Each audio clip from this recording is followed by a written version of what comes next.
Let's talk about the episode. Let's talk about the episode. So, Scam Miguel feeling Chad. Oh my gosh, she willing to stand in front of a gun for this man. Well, you been with him long enough. You should have caught feelings for him. You should be the ride or die. Or you just didn't know about this plan and you're not down and cool with it, even though you didn't give Clyde everything he want besides the marriage. This the end game, the part where Chad has to die for Clyde can allegedly get the money to do whatever the hell he want with it. Even though he should know that's not how it works. Just cause you off Chad, cause you just married him, don't mean you're gonna get money. But in Clyde crazy head, somehow he thinking that, oh, if Chad off and you marry him, I'll get his money. And I can use this to get free, yada, yada, yada, yada, yada. Clyde, buddy. Clyde. You are a full-time prison felon. Whatever plan you come up with, meth head, drug dealing, whatever plan you come up with, it's always gonna blow up in your face. I don't know why you thought, oh, let me hire a scammer girl, throw in there the Chad, let her whine and seduce him. Oh, I had a memory fault. I remember this. Oh, I remember this. Oh, I remember that. Stupid Chad over here. Oh, okay, cool. Let's get married. And somehow you thinking marriage off him, I get paid. Clyde, you and your meth head hillbilly plans, you need to stop. I don't know how you thought having this woman come in, pretend she was Abigail, then on top of it, throw a little, oh, I remember this, oh, I remember that, and then all of a sudden, bam, we married. The ink ain't even much dry on this marriage. And you thinking that you're going to get some money out of this? Clyde, I don't know what it's going to take for you to sit your behind down somewhere, but you need to sit it down at this point, because at this point, you and your dreams and your method of getting money, it ain't working out for you, buddy. All you doing is just extending your time on the clock that you going to stay locked up forever in prison. That's all you basically doing. You already an old man now. So you want to stay in prison for the rest of your life. Your final breath going to be in prison. That's basically what you're aiming for at this point. Because every time you come up, they got you on the drugs. You already going to do a football time for that. An extended stay for that. Now you want to add attempted murder? Clyde, please sit your behind down somewhere, please, with these little meth head plans you coming up with that never work out in your favor. They work the first few couple of rounds, then when it's time to pay up, they fail right in your face. I don't know what it's gonna take for you to leave these little plans alone and find you. Just enjoy your prison time. Just sit back and chill and enjoy your little prison time, you know. Run the prison yards, you know, run the whole prison. Enjoy doing that. Maybe hire some dummies to sell some drugs to help make your little prison time. Why don't you just do that? Why always trying to come up with these diabolical schemes that never get you nowhere? So you thinking all this is gonna get you out, Abigail alive, so they can't get you with murders. Clyde, I don't know where your head ends and where it starts. I don't know where your head starts and where your head ends at this point. It's just unbelievable that you really thought this plan was gonna work in your favor. Scammer girl already had several strikes against her. She's not a good liar. She's not a good manipulator. Of course, all her plans worked on Chad, because Chad want his wife back. He been yearning for this ever since the death of Abigail, or assumed dead of Abigail. Of course, Chad gonna fall for these idiotic plans. Of course, Chad, yeah, you could have got him easily, but you wasn't participating for the outside interference. Steve, Kayla, JJ came in later. Jennifer, like anybody that blew up this plan or attempted to start having doubts about this with Abigail, the plan was already over. And with Steve being the person he is and being a PI, he already said, something ain't right here. It's involving Clyde. Oh hell no, something ain't right here. So he was already suspicious from the second. So he was already, wasn't cool or down with it anyways. Cause Steve, being the person he is, he wasn't cool and he wasn't gonna let it go until he found out the truth.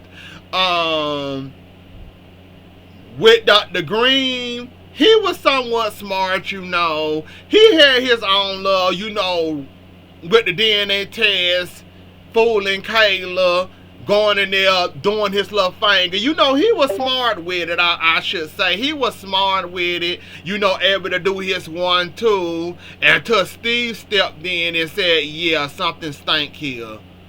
Something stinks here and I don't like the smell of it. And Steve didn't stop until he figured out what it was. He fooled him and got him with the DNA test. He didn't tell him it was him and Kayla DNA test. The fool didn't try to cover up his tracks or nothing. He just went in so-called ranted and came back. Oh, it's Abigail. No worries. We know you concerned. Didn't worry. Oh, it's Abigail. No worries.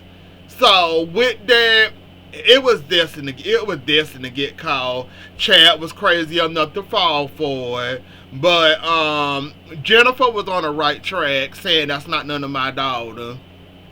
Chad didn't want to believe none of this because he stuck on the fantasy of Abigail. So of course, Chad was the easy part of this. Everybody else in the second dot in the suspicion, even JJ spending them few minutes with her.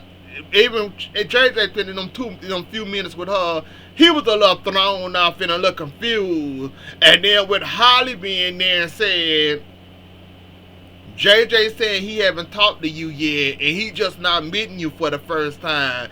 When I met you at that cafe, you said you was talking to JJ. So was you lying then, or is JJ lying on you? And that's what kind of made it form into a snowball that made Chad started thinking finally. He finally woke up and saw the light finally. I don't know what took him so long. Even Julie was suspicious, and even Julie had her good eye on it and said, yeah, something stinks here. Something's not right here.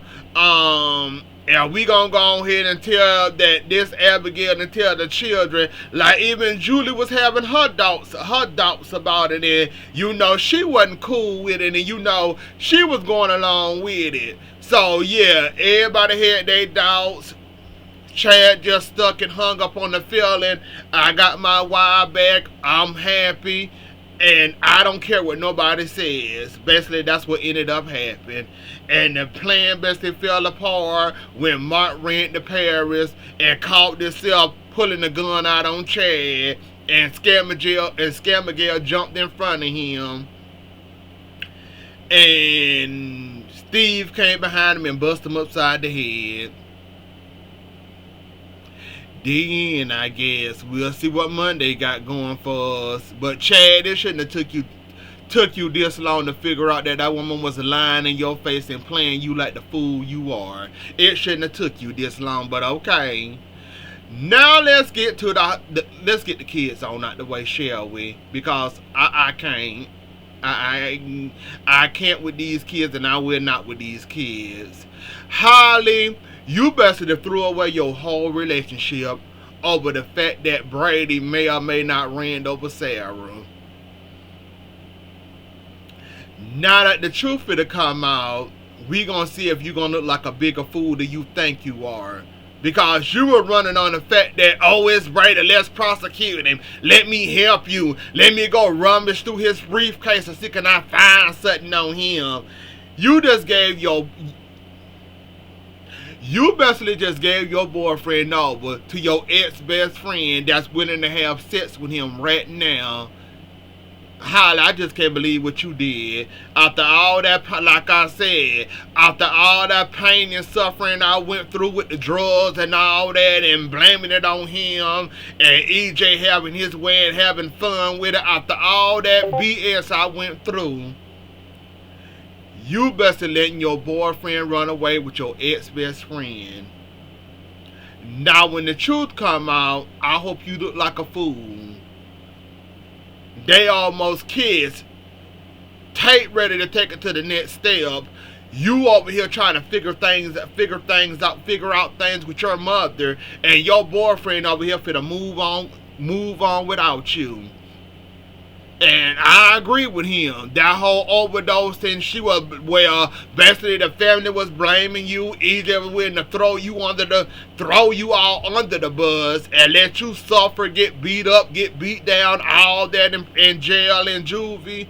I don't blame him. Enough is enough. I done suffered enough. Then on top of it, you done did this. Then on top of it, you done did this. Where I'm sitting up there, you done did all this, and I'm sitting up here suffering in jail, and you sitting up here all knowing what happened, but you're not willing to talk about it.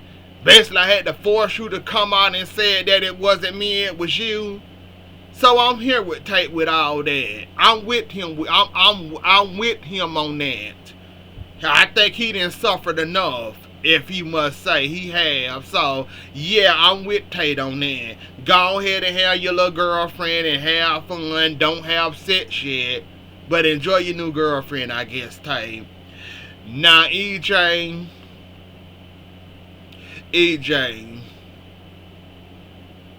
it's always the thirsty people, and it's always the people that got to be extra and do too much. EJ, they basically gave you everything you wanted and more. Sarah will remember, even though she lied the first time.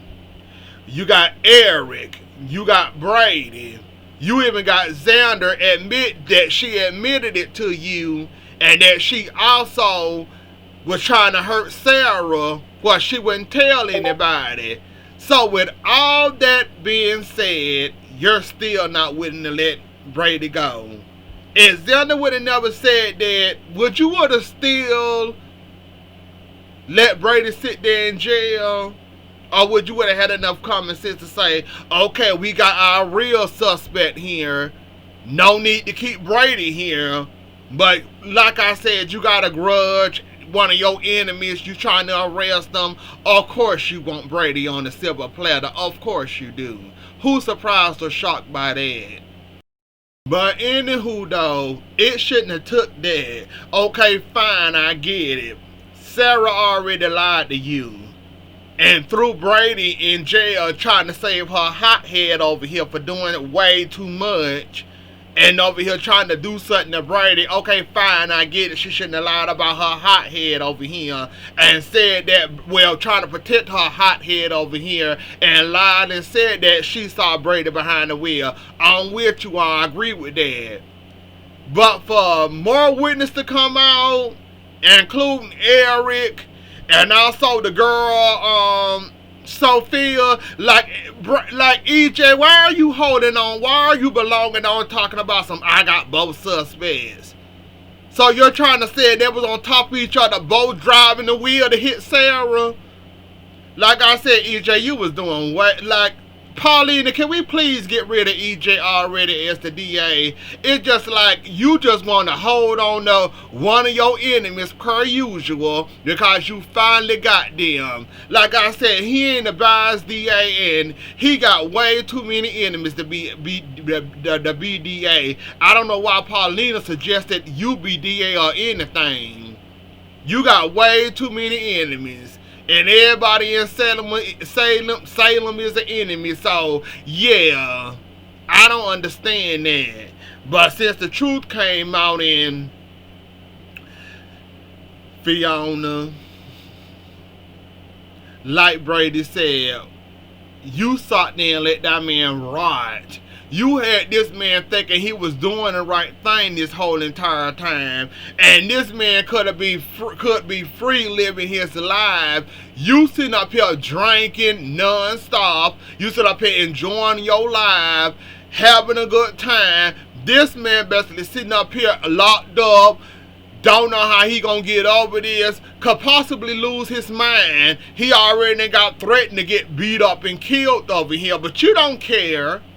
Like I said, I'm glad Brady cussed your behind out in jail. You deserved it. You deserved every bit of it. Because I was doing way too much. Like, come on now. The man already done been through enough. The man already done said that he was losing his mind thinking that he possibly, the man already done said he losing his mind thinking that it can possibly be him. And he didn't want to live with that. The fact that he might have killed, ran over that woman, and you sitting up here drinking with no carefrees or worries in the world. You thinking cause that car was,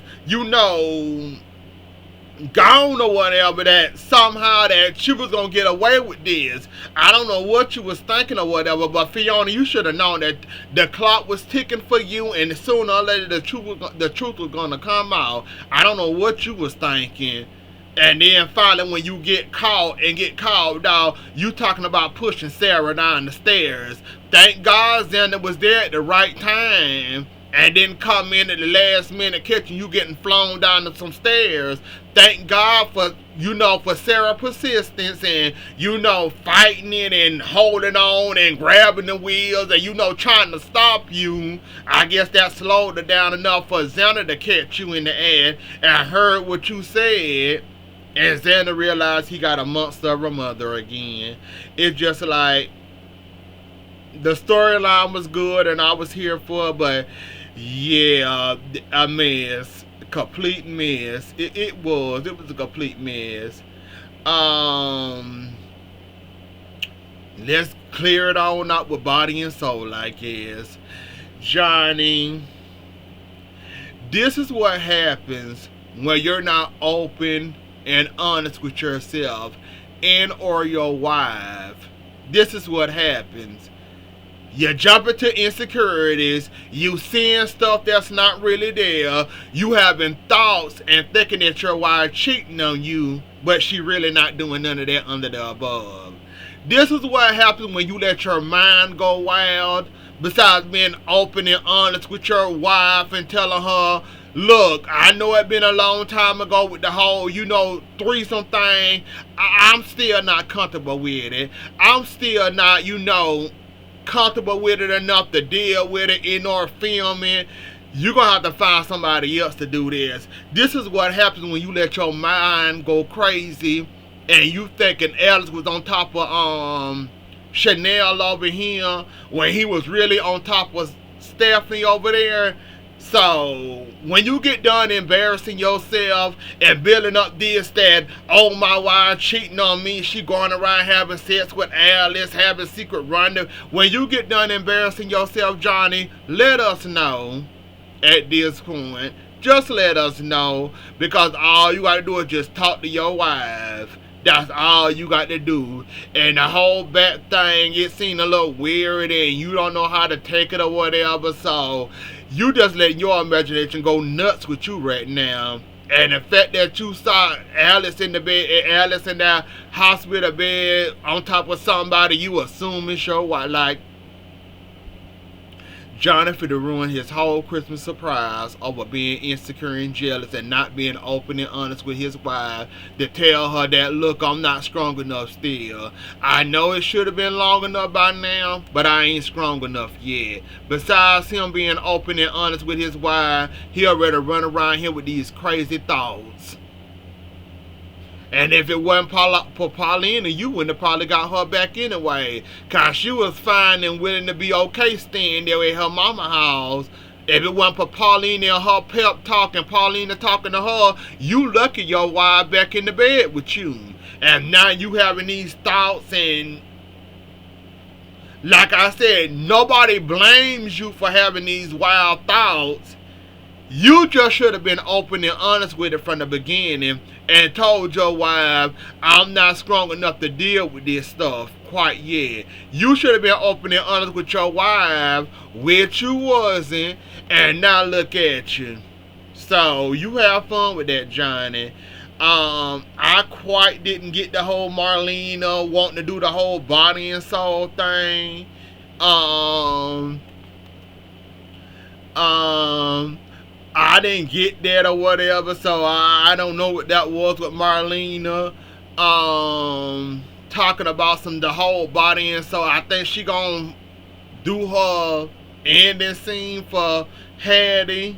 I I wasn't really paying attention, to be quite honest with you. I had to deal with one soap, now I got to deal with two. Oh hell no. That's why I probably wasn't really paying attention to it to know what Marlena was talking about. Cause when Body and Soul and them scenes started, complete blank. I ain't got time. But anyways though, y'all, that was the episode. I'm gonna get the like, share, comment, and subscribe. I'll see y'all later. Enjoy the rest of y'all night. Have a good weekend, and I'll catch y'all later. Bye.